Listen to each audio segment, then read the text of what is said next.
अलंकापुरी पुण्यभूमी पवित्र, तिथे नांदतो ज्ञान राजा सुपात्र, तया आठविता महापुण्य राशी, नमस्कार माझा श्री ज्ञानेश्वराशी. नमस्कार, तुम्ही पाहताय भन्नाट महाराष्ट्र. बोलावा विठ्ठल, पाहावा विठ्ठल, करावा विठ्ठल जीव भाव. पंढरीची वारी प्रत्येकाने किमान एकदा तरी अनुभवावी अशीच. जगद्गुरु तुकोबा राय म्हणतात, तुका म्हणे देह भरिला विठ्ठल, काम क्रोध केले घर रीते. बोलावा विठ्ठल, पाहावा विठ्ठल, करावा विठ्ठल जीव भाव. अवघ्या महाराष्ट्रभरातून लाखोच्या संख्येने वारकरी आषाढी एकादशीला पंढरपुरात येऊन धडकतात. महिनाभर पायी प्रवास करून आपल्या सखा पांडुरंगाला भेटण्याची प्रचंड ओढ वारकऱ्यांचा क्षणात नाहीसा करते. काय आहे असे या पांडुरंगात? गेली 800 वर्षापासून चालत आलेली पायी दिंडीची परंपरा आस्थागायत अखंड सुरू राहते. प्रत्येक वर्षी वारकऱ्यांची संख्या वाढत राहते. असे काय आहे या पांडुरंगाच्या वारीत की महाराष्ट्रातील प्रत्येकाला पंढरीच्या वारीची ओढ लागलेली असते? काय असतो वारीचा अनुभव? आमच्या विनय सरांकडून जाणून घेऊयात. नमस्कार विनय सर. नमस्कार. जय हरी. जय हरी. पांडुरंग. विनय सर, आम्ही वारीबद्दल बरंच ऐकलं आहे, वारी बघितली आहे, पण त्याच्यातले अनुभव आम्ही स्वतःहून अनुभव घेतलेले नाहीयेत आणि वारीबद्दल बरंच जाणून घ्यायची आमची इच्छा आहे. वारीच्या इतिहासाबद्दल थोडक्यात सांगाल का? नक्कीच. वारीच्या इतिहासाबद्दल सांगायचं झालं तर वारीचा इतिहास हा फार जुना आहे. पंढरपूरला पायी चालत जाण्याची वारीची परंपरा जवळजवळ 800 वर्षापूर्वीची आहे. म्हणजे उपलब्ध माहितीनुसार आपण जर पाहिलं तर श्री संत ज्ञानेश्वरांचे वडील विठ्ठलपंत कुलकर्णी यांनी 800 वर्षापूर्वी वारी सुरू केली अशी उपलब्ध माहिती आहे. परंतु काही अभ्यासकांचा जर का आपण संदर्भ घेतला तर पायी केल्या जाणाऱ्या पंढरीच्या वारीची परंपरा बरीच जुनी आहे असं त्यांच्याकडून आपल्याला समजतंय. जवळजवळ 13व्या शतकात ही परंपरा असल्याचे उल्लेख उपलब्ध आहेत. ज्ञानदेवाने भागवत धर्माची पताका खांद्यावर घेऊन सर्व जातीपातींच्या समाजाला एकत्रितपणे या सोहळ्यात सामील करून घेतले. हेच व्यापक स्वरूप जपत पुढे एकनाथ महाराज, तुकाराम महाराज, मल्लप्पा वासकर यांच्यासारख्या संतांनी वारीची परंपरा चालवली. संत तुकाराम महाराज यांच्याही कुटुंबात वारीची परंपरा होती. या अशा विविध संतांनी वारीची परंपरा सुरू केलेली आहे. आपल्याला अभ्यासपूर्व आणखी खोलात जायचंच म्हणलं तर संत तुकाराम महाराजांचे वारसदार डॉक्टर सदानंद मोरे म्हणजे संत परंपरेतूनच आहेत, ते वारकरी परंपरेतूनच आहेत. त्यांनी काही पुस्तकं लिहून ठेवलेली आहेत, काही संदर्भ लिहिले आहेत. साहित्याचे अभ्यासक डॉक्टर सदानंद मोरे म्हणतात, पंढरपूरची वारी ही वारकरी संप्रदायाचा मुख्य आचारधर्म आहे. वारी ही ज्ञानदेव पूर्वकालीन प्रथा आहे. किंबहुना वारकरी हे नावच वारीमुळे पडलेलं आहे. वारीतून या संप्रदायाची सामाजिकता आणि समाजभिमुखता स्पष्ट होते. वारीची परंपरा ही सर्व संतांनी मिळून तयार केलेली परंपरा आहे. ती आज तागत आपल्यापर्यंत आलेली आहे आणि वारीची परंपरा आपणही त्या पद्धतीने जपत आलेलो आहोत.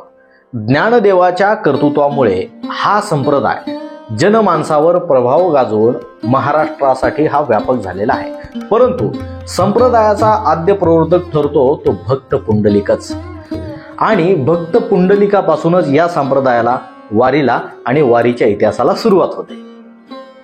वारीच्या इतिहासाला आपल्याला 4 प्रकारे विभागता येईल.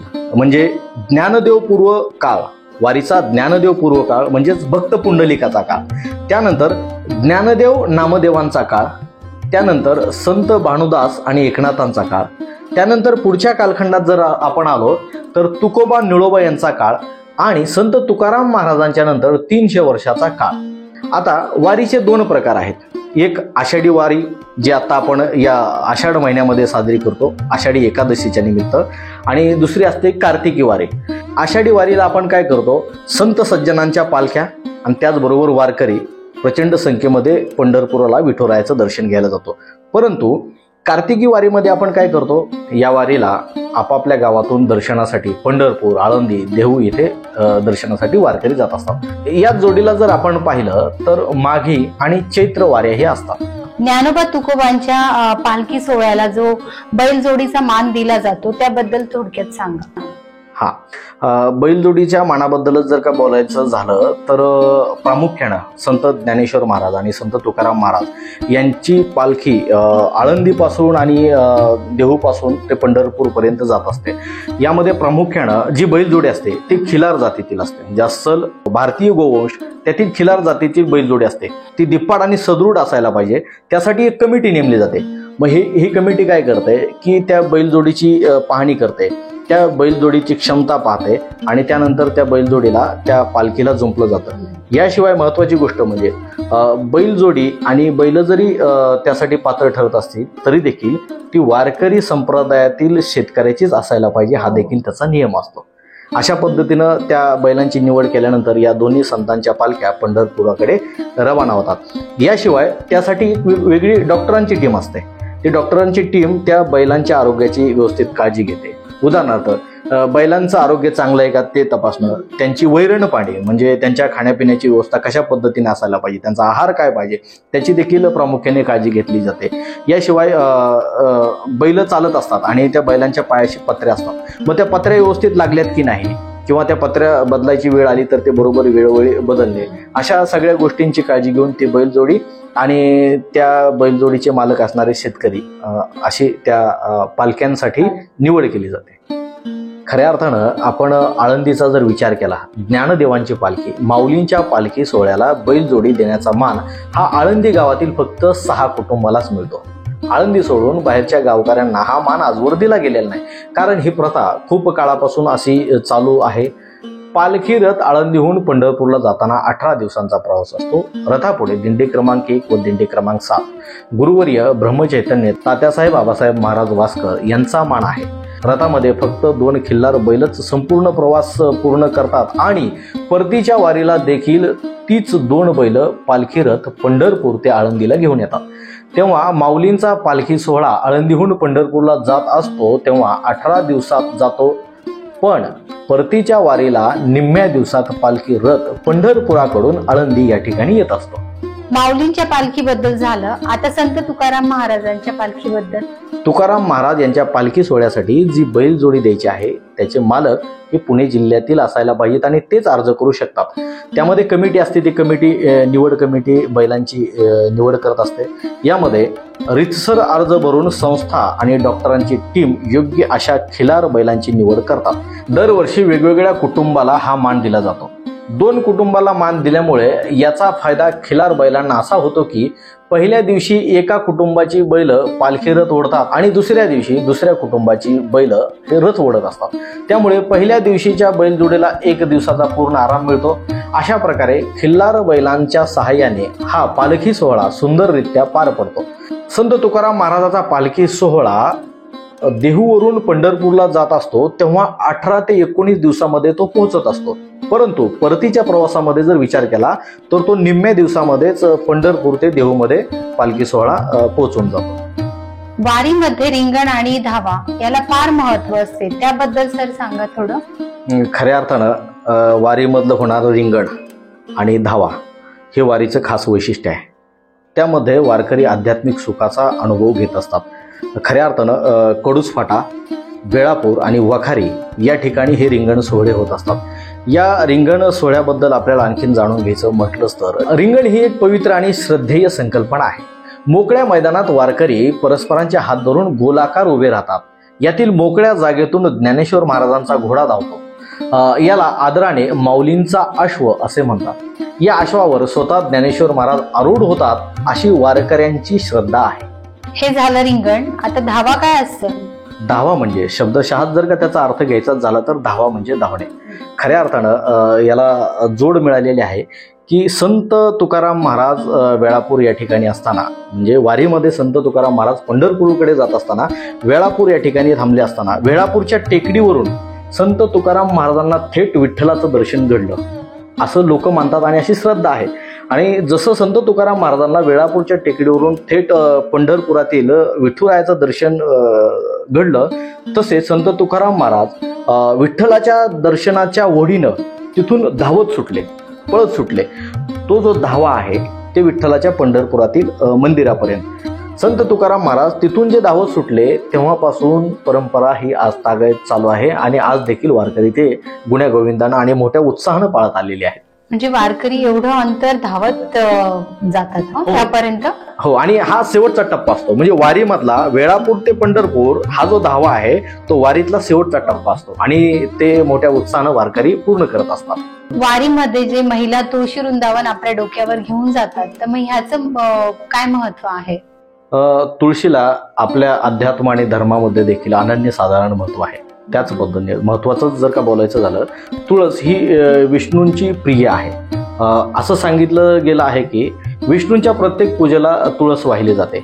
दुसरीकडे पंढरीचा विठुराया म्हणजे विष्णूंचंच एक रूप आहे असं मानलं गेलं आहे. साहजिकच तुळस जशी विष्णूंना प्रिय आहे तशीच पंढरीच्या विठुरायालाही अत्यंत प्रिय आहे असं मानलं गेलं आहे. तुळस डोईवर घेऊन पंढरपूरच्या वारीत सहभागी होणं हे एक चांगलं प्रतीक आहे असं वारीतील महिला मानतात. वारकरी संप्रदायात तुळशीला का महत्व आहे सखोल जर आपण गेलं तर तुळस भगवंतापेक्षाही मोठी आहे असं मानलं जात आहे. तुळशीत देवी लक्ष्मीचा वास असतो, त्यामुळे तुळस डोक्यावर घेऊन जाण्याची भावना या महिलांमध्ये पाहायला मिळते. वैज्ञानिक कारणानुसार डोक्यावर तुळस घेतल्याने आसपासच्या 20 ते 25 फुटापर्यंतचा हवेतील ऑक्सिजनची योग्य मात्रा राखण्यास तुळस मदत करते असं देखील वैज्ञानिक दृष्ट्या काही लोक सांगत आहेत. म्हणून तुळशीला वारीमध्ये महत्व आहे. वारीमध्ये एवढा मोठ्या प्रमाणात जनसमुदाय एकत्र येतो, मग त्यांची जेवणाची व्यवस्था आणि त्यांची वैद्यकीय व्यवस्था कशी काय केली जाते?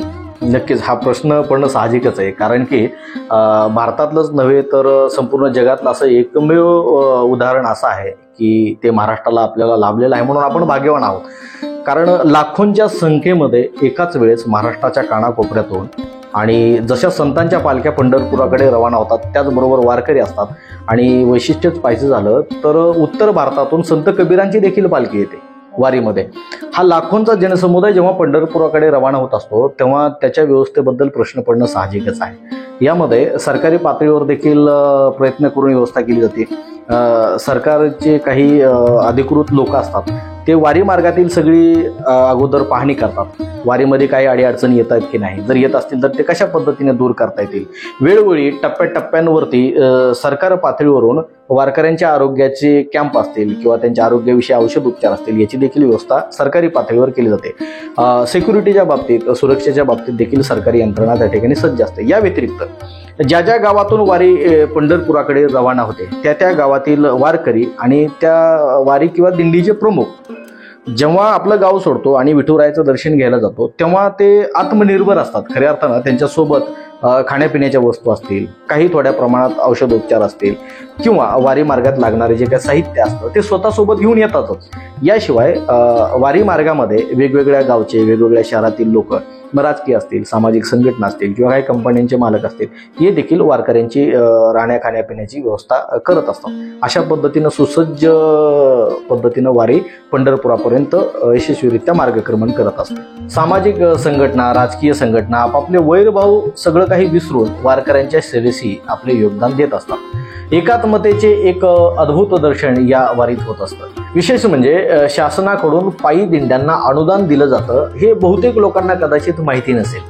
अद्भुत अशा वारीमध्ये कुणी छोटा नाही, कुणी मोठा नाही, कोण गरीब नाही, कोण श्रीमंत नाही, कोण नीच नाही, कोण उच्च नाही, अशा पद्धतीनं वारीचा अनुभव सोहळा घेत असतात. त्या ठिकाणी असतात ती फक्त पांडुरंगाची लेकरे. संत जनाबाई म्हणतात ना, विठू माझा लेकरूवाळा संगे गोपाळांचा मेळा, विठू माझा लेकरूवाळा संगे गोपाळांचा मेळा. वा सर, आज खूप छान माहिती मिळाली तुमच्याकडून.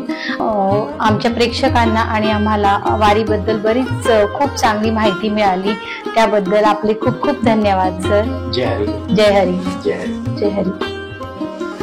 तर बंधू आणि भगिनींनो, आपणास सुद्धा पंढरीच्या वारीचा हा अद्भुत सोहळा नक्कीच अनुभवायला पाहिजे.